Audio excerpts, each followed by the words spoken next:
Hello everyone. आप सभी का स्वागत है अन्वेषण आईएएस के इस प्लेटफॉर्म पे। और आज हम एक इंपॉर्टेंट न्यूज डिस्कस करेंगे कि क्या हमारे प्लैनेट के अलावा पूरे यूनिवर्स में कहीं और लाइफ एग्जिस्ट करता है क्या। तो इसी बारे में हम लोग आज डिस्कस करेंगे। रिसेंटली द हिंदू में एक न्यूज आर्टिकल पब्लिश हुई थी जिसमें जो मेथड्स हैं एक्स्ट्रा टेरेस्ट्रियल लाइफ को सर्च करने की उसके बारे में लिखा हुआ था।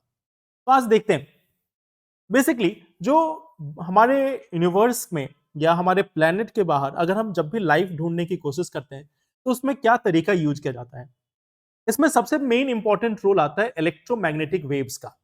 इलेक्ट्रोमैग्नेटिक वेव्स जो है चाहे वो रेडियो सिग्नल्स हो या हाई फ्रीक्वेंसी वाले या हाई हाई फ्रीक्वेंसी वाले जो वेव्स हैं उनका इस्तेमाल करके उनको या तो मेजर करके या उनको ट्रांसमिट करके हम एलियन लाइफ को डिटेक्ट करने की कोशिश करते हैं। या तो हम खुद अपनी तरफ से कुछ इलेक्ट्रिक सिग्नल्स जो इलेक्ट्रोमैग्नेटिक वेव्स जो है उनको ट्रांसमिट करते हैं, या फिर जो इलेक्ट्रोमैग्नेटिक वेव्स अगर किसी दूसरे प्लैनेट से आ रही है तो उसे डिटेक्ट करने की कोशिश करते हैं।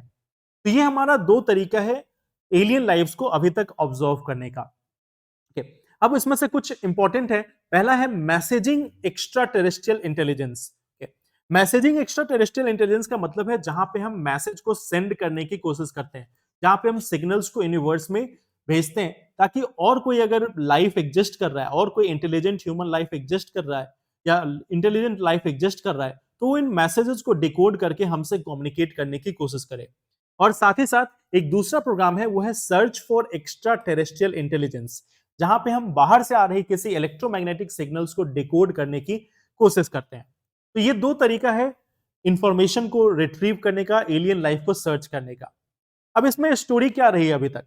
1972 और 1973 में नासा ने दो स्पेसक्राफ्ट लॉन्च किए थे, पायोनियर 10 एंड 11। अब इसका मेन काम था जो हमारा आउटर सोलर सिस्टम है उसको स्टडी करने का। और इन दोनों स्पेसक्राफ्ट में एक प्लेग प्रेजेंट था जिसमें मेल और फीमेल ह्यूमन बॉडीज को डिपिक्ट किया जा रहा था।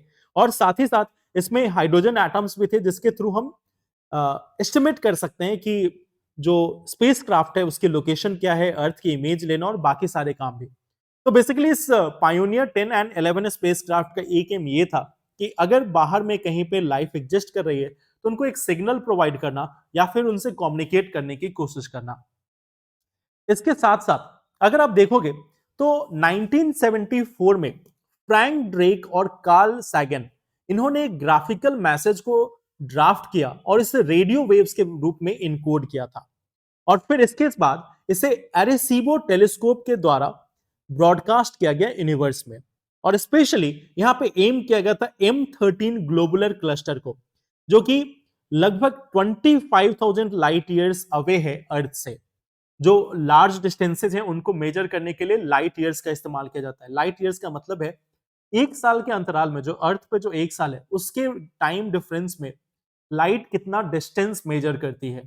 तो 25,000 लाइट ईयर्स मींस 25,000 ईयर्स में लाइट जितना डिस्टेंस ट्रेवल करती है उन डिस्टेंस पे पहले से प्रेजेंट है M13 ग्लोबुलर क्लस्टर, जो बेसिकली बहुत सारे लाखों स्टार्स का एक क्लस्टर है, एक ग्रुप है।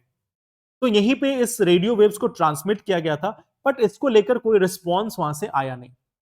और अभी तक पिछले 60 सालों में हमें कोई भी यूनिवर्स से ना तो कोई इंफॉर्मेशन मिली है, ना ही हमारे किसी मैसेज का रिस्पॉन्स आज तक मिला है। इसी के लिए यूनिवर्स को बोला जाता है कि यूनिवर्स में एक ग्रेट साइलेंस है। यूनिवर्स में कोई भी नॉइज प्रेजेंट नहीं है, नॉइज इन द सेंस कि कहीं से कोई मैसेज, कोई कम्युनिकेशन नहीं किया जा रहा है। तो आज तक हम यूनिवर्स की इस जो ग्रेट साइलेंस है उसको ब्रेक करने में सफल नहीं रहे हैं।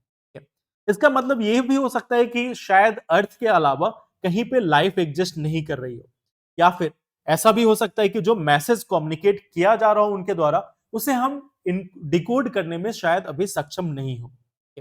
तो बहुत सारी पॉसिबिलिटीज हैं, बहुत सारे क्वेश्चंस हैं जो अभी तक अनआंसर्ड है, जिसका अभी तक कोई ठोस जवाब नहीं मिला है। हो सकता है कि कोई एक एलियन कम्युनिटी जो है वो मिल्की वे गैलेक्सी के दूसरे साइड में स्थित हो, जो काफी दूर हो और अभी तक हमारी सिग्नल्स जो है वो उन तक पहुंच नहीं पाई है। या फिर ऐसा भी हो सकता है कि जो एलियंस है वो हमें सुन तो जरूर रहे हैं बट भाव नहीं दे रहे, या बोल सकते हो कि वो हमें रिस्पॉन्ड नहीं कर रहे हैं। तो ये ग्रेट साइलेंस जो है अभी तक हम इसे ब्रेक करने में सक्षम नहीं हुए हैं। तो ये कुछ इंपॉर्टेंट अपडेट था जो हम बाहर में लाइफ को सर्च करने की कोशिश कर रहे हैं उससे रिलेटेड। आपको मालूम है we have so many things going on, जैसे मार्स को कॉलोनाइज करने की या मून पे स्पेस स्टेशन बनाने की, इन सभी से रिलेटेड जो भी अपडेट्स आ रहे हैं उनको आप जरूर पढ़ेंगे। और आप हमें जुड़ सकते हैं अन्वेषण आईएएस भारत से। इस टेलीग्राम चैनल पे आपको daily news feed, daily quiz, important articles मिलेंगे प्रीलिम्स और मेंस के लिए, और साथ में आप अपने क्वेश्चंस भी पूछ सकते हैं, मेंटरशिप सपोर्ट भी पा सकते हैं। तो thank you very much for watching this. All the best.